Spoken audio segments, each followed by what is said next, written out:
Hey, this is Tom. Welcome back to the shop. I wanted to give you an update on the barn beam bed. It's been going along really well. I took those heavy chestnut beams and resawed them on the table saw just to get them down to a better size.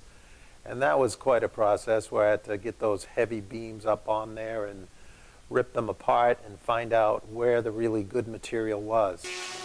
And then going from there, I squared the beams up and I put them on the bandsaw, and I set the saw to about 1/4 of an inch thick and resawed the beams back into these thin pieces that are going to become the pieces to make the pattern on the headboard and footboard.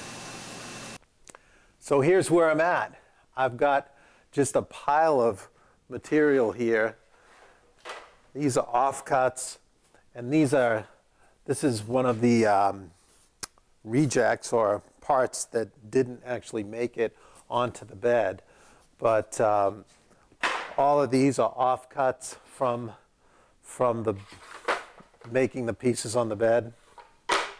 And what I'm talking about is over here on this bench. Let me show you. Here we go. So you see, this is actually the drawing of the headboard, and all of these pieces are I'm making them to look like it's woven chestnut. And there's amounts to like 72 pieces on the headboard. So I made another diagram here where I actually numbered all of the pieces. And this is where woodworking can not feel so romantic, where it can get a little tedious when you have to do a large section of work like this. So you've got to find your way to make it palatable. For me, I listen to a few podcasts and have some music going and just enjoyed it. Now what you're looking at here is actually the pieces that I've cut out for the footboard.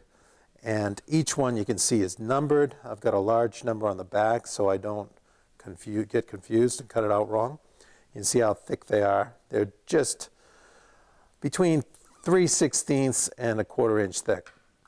And so each one of them has its own pattern here made from masonite, so that all of these pieces fit together perfectly. So each piece was rough cut to dimension. I would just trace around it and then bandsaw. And then I double stuck tape each piece to its masonite match and flush routed to shape. And that's what you're looking at here. These are all been flush routed to the shape below. So in theory, they should fit fine.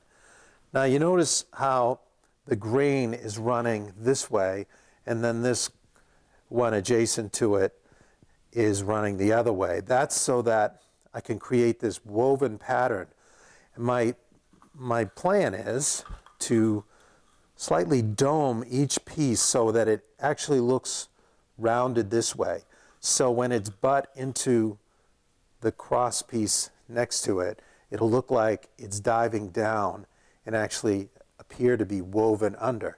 And this piece will appear to dive down and weave under this piece. Now, down this end, I've actually sanded some of them. I'm in some strong sunlight here, so let me see if I can show you that. You can see how this one's diving down under that piece. And each piece is actually done that way. That's pretty poor camera work, but anyway, you get the idea. So I wanted to show you how I actually do sand these pieces. And this whole step takes several hours. Between these pieces for the footboard, and these are actually the headboard pieces, all numbered over here, that have been actually domed already. So I don't know if you can make this out, but if you look at it on the long view here, it's slightly curved on top. And that's all it needs to give it that appearance of being woven. So I want to show you now how I sanded these pieces to get them domed to look like that woven effect.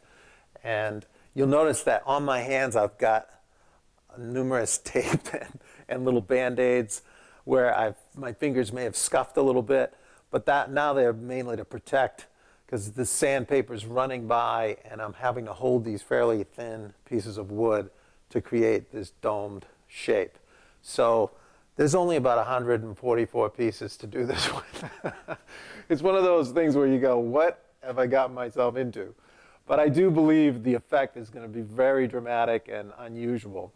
One of the things I didn't point out too is that each one of these pieces is shaped differently than every other, so that it would create, what I was trying to do is get a more natural appearing headboard.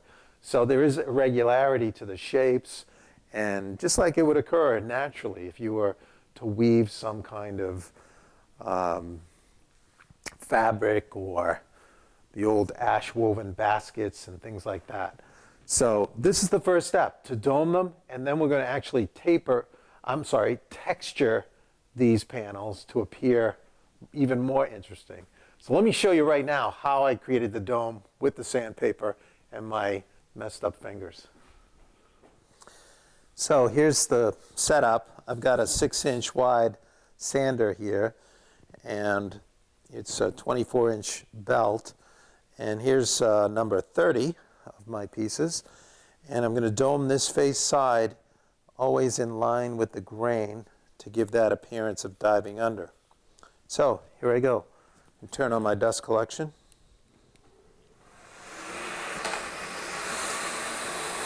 And on we go.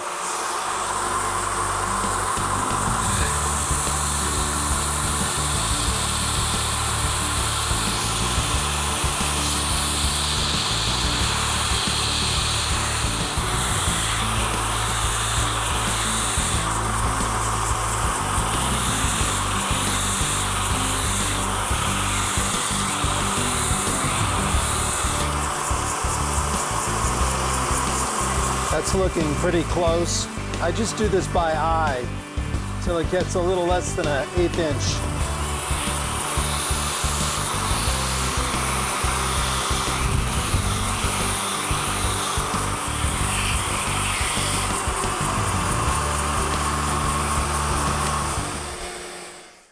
So you can see this piece, how it's got that subtle little curvature on the top edge there. And that's enough to create the effect of it being woven. So I've just got about 30 more to go over here. Time for a music session or podcast. And I'll be back to show you how I go about texturing with a wire brush.